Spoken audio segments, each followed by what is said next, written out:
Welcome back to another episode of 40 Facts about the 40K universe. I am your host Gershwan and you are watching One Mind Syndicate. Today we continue talking about Space Marines. As we get into Space Marine units, we're going to be talking about the 10th Company, specifically the Scout unit. If you don't know, most chapters of Space Marines, if they're Codex compliant, they are broken up into 10 companies, and that last company is the Scout Company. We're going to talk about that today. If you guys have any suggestions for other topics of Warhammer 40K that you guys would like us to create a video for, if you have any requests for specific characters or anything like that of Warhammer 40K, please comment down below. And if you're new to the channel, subscribe because we post Warhammer 40K content every single day. But no more rambling, let's get into 40 facts on the 10th Company and the Scout Squad. In a hostile galaxy, each Space Marine chapter must maintain a steady rate of recruitment. For this, they have their 10th Company.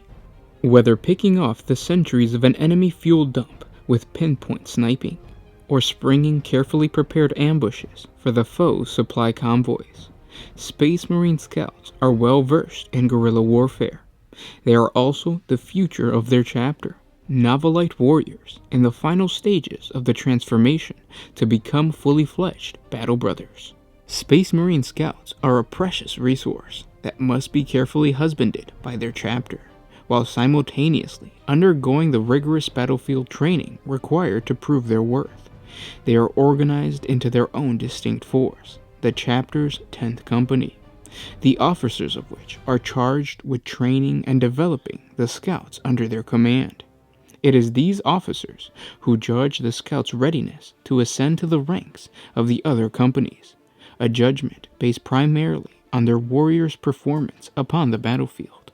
As with the veterans of the 1st Company, 10th Company elements are normally deployed selectively, one or more squads of scouts or scout bikes, adding their strength to a larger strike force.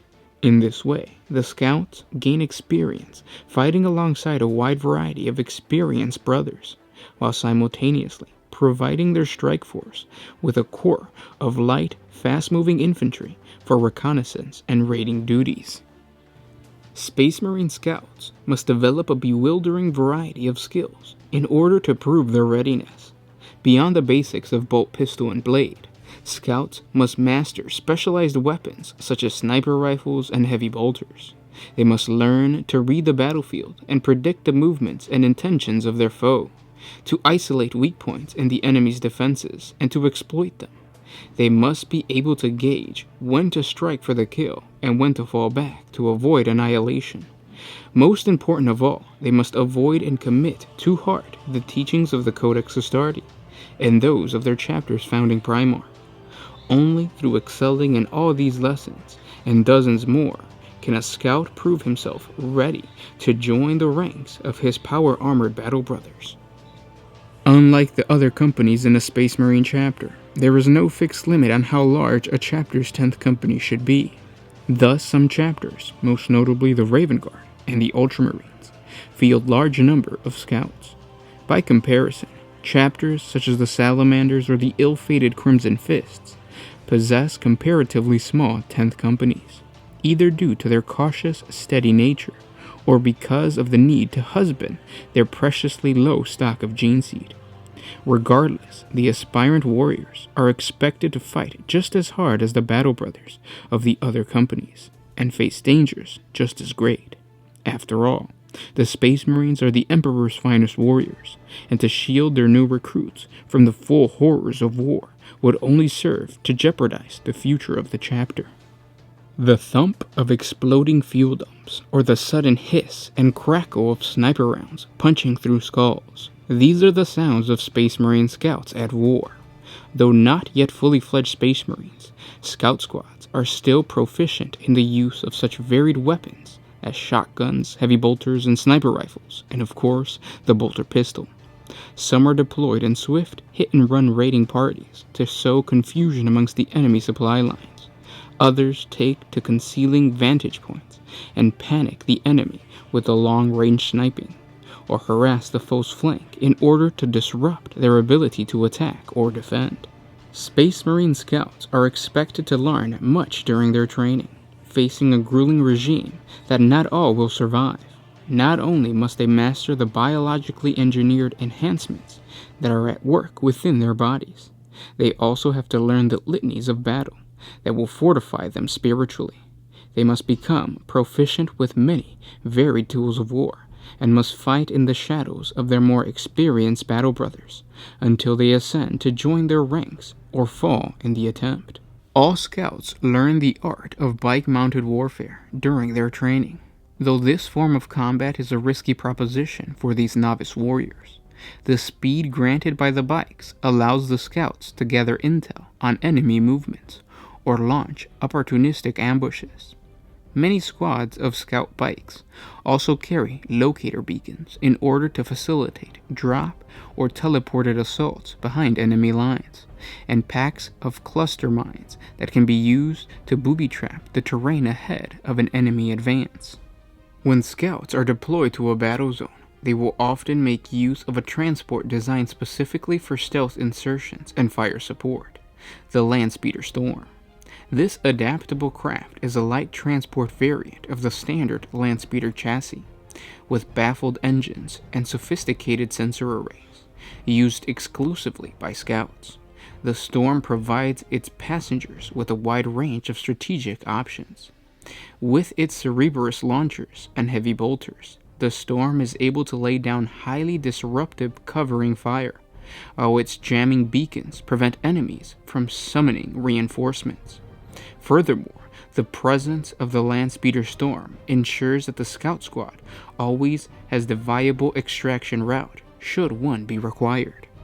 The first time the enemy knows of a scout squad's presence is when its advance is brought to a sudden, violent halt. Heads snap back, and warriors crumble to the floor, neat holes drilled through their skulls by sniper fire. The sudden boom of shotguns see foes thrown from their feet with bloody crater blast in their chest and back. Bolter pistols bark counterpointed by the thump of heavy bolter fire and the screams of the dying as the enemies caught in the crossfire are torn apart by a mass reactive shell. Even artillery and heavy weapons troopers are not safe, as ambushing scouts burst from concealment to wreak havoc on the enemy's rear lines. However, a scout squad chooses to attack its foe, it will be totally a surprise and from an unexpected quarter, their stealth and cunning proving to be just as deadly as the bolter and the blade. And those were 40 facts on the 10th Company and the Scout. I hope you guys enjoyed this video. Like I said, if you did enjoy this video, please share this with your friends on Facebook, Twitter. Let them watch the video, get the lore, and then I guarantee you they're going to want to play Warhammer 40K, because that's usually what happens. Whenever you have a player who has not played in a while, they read the books or find out about the lore, and they want to play again. If you got this video shared to you by one of your friends on Facebook or Twitter or what have you, that means that they want to play Warhammer 40K. So get back on it. Your wallet can handle it. Don't worry. But again, if you guys have any other suggestions of topics of Warhammer 40K that you guys would like us to create a video for, please comment down below. We read those comments every day, those suggestions, and we tally them up, and we try to get to the ones that are most requested. Sometimes we save certain topics for big events, like when we do giveaways and stuff. By this point, the 3 giveaways that we have going on, we've already chosen the winners, and it's probably going to be announced tomorrow. But again, we do giveaways every single every single month. So just subscribe, keep tuning in, and we'll probably have another pretty big giveaway pretty soon. And we are able to do that because of your support on Patreon. If you want to support us, and if you like our content, please jump on over to Patreon. A simple $1 a month helps us create more videos for you guys, and it's going to help us build the channel a little bit more. We want to start creating our own lore, and we want to, of course, create battle reports, but it's difficult when you don't have enough time, and it's difficult now with 8th edition because we have to learn a whole new I don't want to say rule set because we have the basics down, but with 8th edition you kind of have to relearn your army. So it takes time, but your support by liking, commenting, sharing, and supporting us on Patreon gives us that opportunity to create better content for you guys. So please support us on over there. And if you can, like I said, simply liking, commenting, and sharing, that still helps us out a lot. With that said, comment down below. Let me know how the Scouts squad is in this current 8th edition. I have had a Scout squad for the longest time, but I don't use it because, of course, in 7th, 6th, 5th edition, they weren't really... They didn't... I think they, for the price or for the point value, they didn't do what I wanted them to do. But now with 8th edition rolled around, I haven't actually checked out their stats or anything. So help me out. Comment down below. Let me know what possible ways to use a Scout squad would be in this current meta. And of course, just help me out with any type of suggestions as to Scouts or organizing a good battle list for Space Marines. But thanks so much for listening, and I'll catch you tomorrow. This was Gershwin with One Mind Syndicate, signing out.